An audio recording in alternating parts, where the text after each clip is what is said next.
Hi there. My name is Jack, and today I'm going to be doing a presentation on urban regeneration within Worcestershire.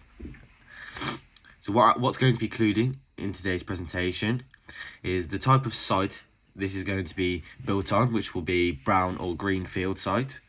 What's included within the new structure and build, the effect this redevelopment will have on the economy, the impact on the public and private sector, the impact on lifestyle, and the impact on tourism. So firstly, I'm just going to say the area that I'm going to be doing. And today the area that I'm going to be talking about is the £85 million project of the canal waterside within Lowesmoor, Worcester. And that people who are going to be working on this site, on this is gigantic project is Godwin Development, working in partner with Lowesmoor Regeneration Limited. This is being done on a brownfield site, and in brackets I put a brownfield site is defined as a previously developed land that has the potential to be redeveloped. And this the site this is because they are knocking the current structure of Lowesmoor down, so that the shops and the local businesses that are there, and then they are just redeveloping it to this new build and new structure. So below is two pictures. It shows you a before picture of Lowesmoor. So it's got these rundown sort of buildings and factories, and it doesn't look very good and modernised for Worcester, so it puts a bad sort of impact or place on it. And then the next picture is the after picture of what it will look like, and as you can see, it looks very more modernised. It looks a lot aesthetically pleasing to the community, and it will attract more people to Worcester, and also up and down the canal as well, as you see many people travelling up the canal side anyways. You'll have a lot more people coming up past Worcester because there'll be this new built project of the houses and the businesses that will be able to go back there. So things that will be included within this project is there'll be 274 apartments, and then this will provide and attract people within this specific area. You got a 30,000 square foot office. This will provide a lot more of jobs and opportunities for people within Worcester, and within the local area, You got 9,000 square foot of retail.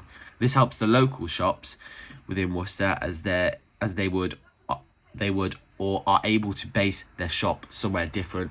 So all the shops that are there already still going to have a chance of carrying on their business after they do this £85 million project.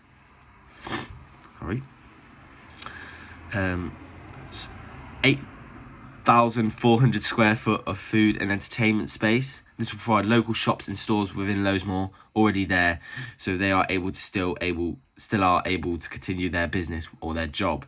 So like I've just said previously, the retail will help carry on current businesses that are there, and so will the food and entertainment, because you have quite many food and entertainment shops within Lowesmoor. You have 674 bicycle storage spaces, which 465 are used for the residents only, and 218 are used for the public. This will increase the amount of exercise being done within the area, as there are more places to store bikes, so this will increase sports participation in cycling more.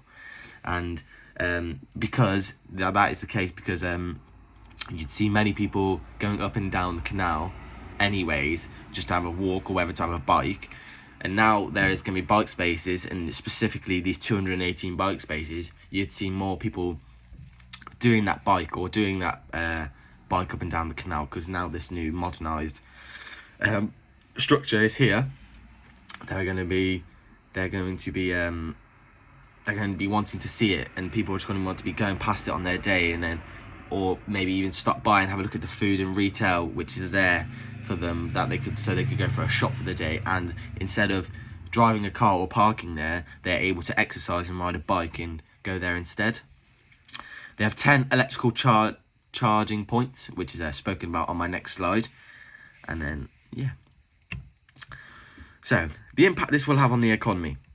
So, in the article that has been written and that's been viewed, states that 10 electrical vehicle charging points promoting a car-free environment and supporting better air quality. This shows that having the specific charging points, it will decrease the amount of CO2 emissions that are being used within the local area, and this will then have an effect on global warming, not only within the local economy, but within the world as well. And this will have a positive impact on not only the area but the world as well, which is what it says in my slide. But it's just a better way of living eco-friendly, which is a good way for Worcester, because I think that's where Worcester's looking to go, is an eco-friendly world. The impact it will have on the public and private sector. So I'll put a few definitions to what they are. So the public sector, this is a part of the economy that is owned or controlled by the government. And the private sector, this is the part of the economy that is not controlled or owned by the government. So the impact the canal side redevelopment will have on the public sector is positive. This is because it would modernise it after it being run down over the many years it has been built. And it wouldn't have much of an effect on the private sector, as many places around the area are owned by the government anyways, so it doesn't cause much problem for the private sector, but more for the community and the government that own the buildings there. But some buildings are private as well, I'm sure. So obviously it will have a little an effect on it, but it wouldn't have a big effect on it, or it wouldn't have like a positive or negative effect on it, as there's only a few buildings around there that are private sectored. And we got impact on lifestyle. So as mentioned above, there are multiple bike racks not only being put in for resident use, but also for public use as well, which I mentioned previously. This will or might make more people more active, as they are able to bike along the river, but also this means more people will walk along the canal side, as well as they are keeping the canal side structure. And many people in Worcester already do this, so with this being built, it will increase more people to go up and down the river to look at this new attraction.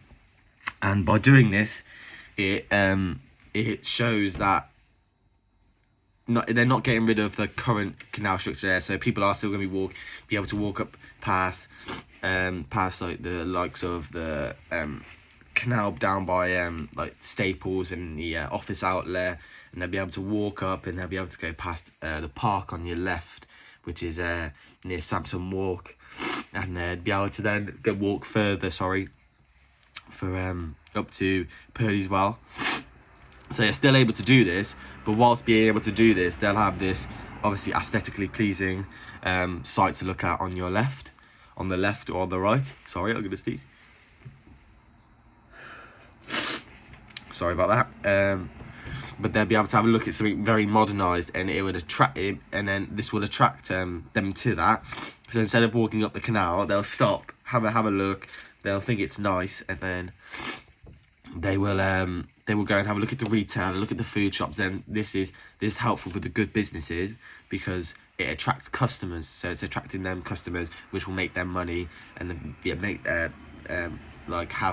so building the structure will be positive, because it'll have a positive impact after building the structure. And the impact it will have on tourism. So in the article, it is said that Lowesmoor Wharf will regenerate the tired and old part of the city, making full use of the canal as it's historic to Worcester. So after this is being built by the company and the structure has been put up, this will attract more people to Worcester, as it will be a new tourist destination, like I've mentioned previously as well, to see, just like the Cathedral Plaza, which has newly been built, which also attracts more people and looks more modernised for Worcester. And this more structure and this build also go along with the tourist destinations that are already there. So things that haven't been regenerated but are still there and still historic to Worcester, so such as the main cathedral, which is opposite the Cathedral Plaza. You got the old cottage buildings within Worcester city centre, so that is on the I don't know the specific road, but it's still there, so it's So it's there, whilst still having the old buildings of Worcester and the old sort of old age sort of historic buildings of Worcester. They're having, you know, have these modernized, more aesthetically pleasing places of Worcester. So so this will just be good, because then like Worcester will have a mix. But yes, and then the last slide is my references, and I hope you enjoyed the presentation. Thank you very much.